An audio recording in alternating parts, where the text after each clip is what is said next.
My evaluation, Megan Stapleton.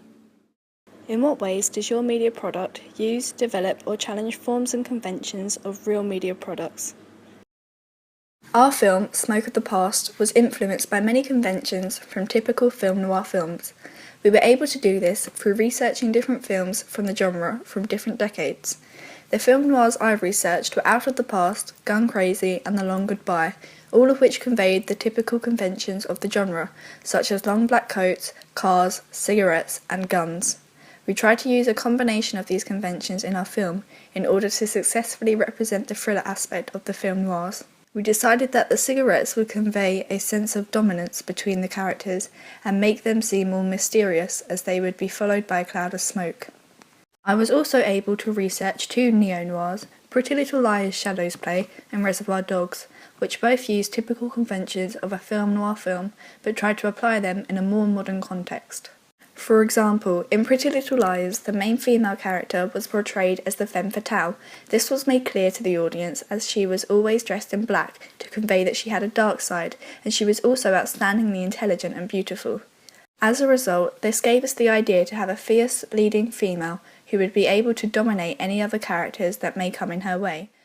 One way we were able to do this successfully was by using the typical conventions such as the manipulative femme fatale who would be dressed in a red dress with a long black sinister coat to make her appear as though she was dangerous but also a flirtatious character.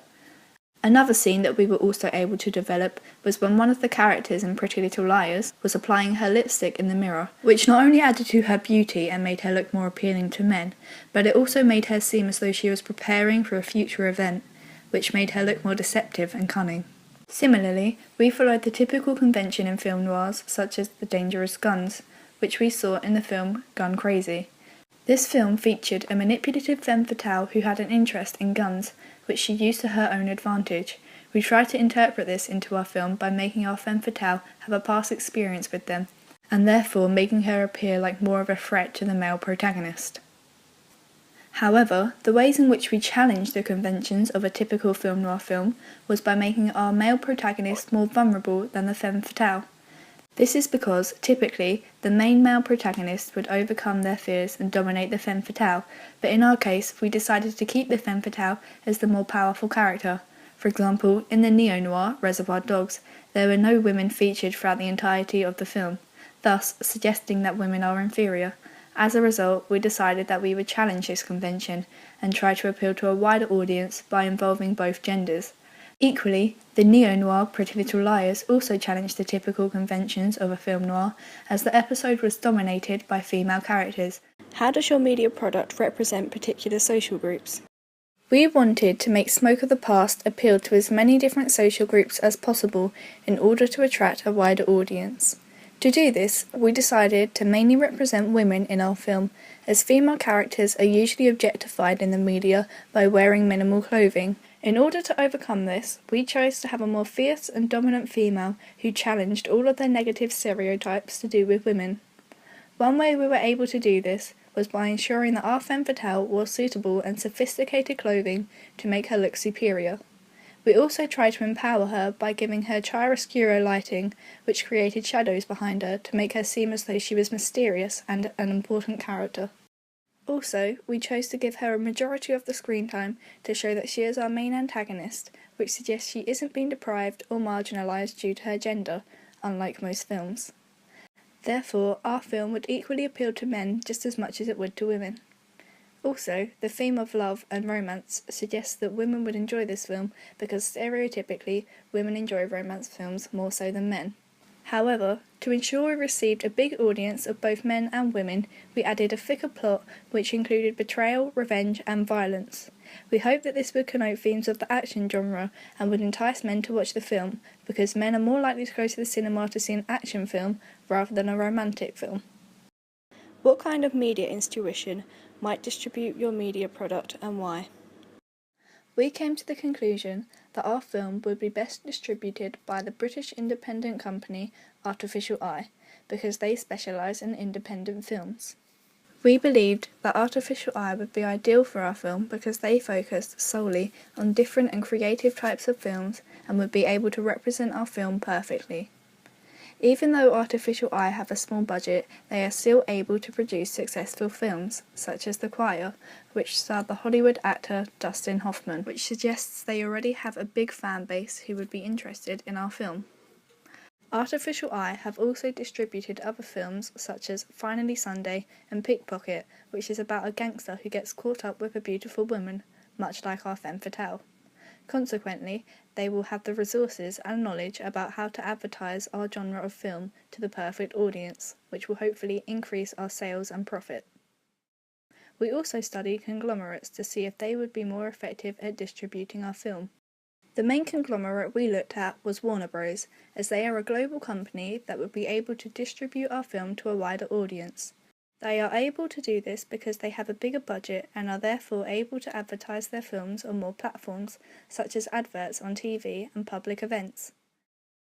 Warner Bros. Had previously distributed very successful films, which implies they would have the perfect resources for our film. They have also previously distributed film noirs such as The Maltese Falcon in 1941 and neo-noirs such as Pretty Little Liars, Shadows Play. Who would be the ideal audience for your media product? Our ideal audience would be the average cinema-going age, which is 12 to 25 years old. This is because typically these younger audiences tend to spend their money more on going to the cinema as they have more money to spend rather than spending it on bills. We also decided that an older audience would be suitable for this film as they would have been exposed to film noirs in the early 70s. Therefore, they would be more involved with the film and enjoy it in a modern day context. We decided that ages 12 and above are suitable because our film exposes itself to scenes of violence and strong language which younger viewers wouldn't understand. Also, we believed that our plot was far too complex for younger viewers as it includes the dark theme that runs in the film noir genre. Furthermore, an older audience would be able to understand the typical film noir conventions as they would be more experienced with it from their childhood. How would you attract/address your audience? In order to attract the older teenage audience, we would use different forms of social media because it is mainly teenagers who are likely to spend more time online because they have more leisure time than adults. By advertising our film through social media, we would be opening up the viral market by allowing fans to share the film to friends and spread it by word of mouth.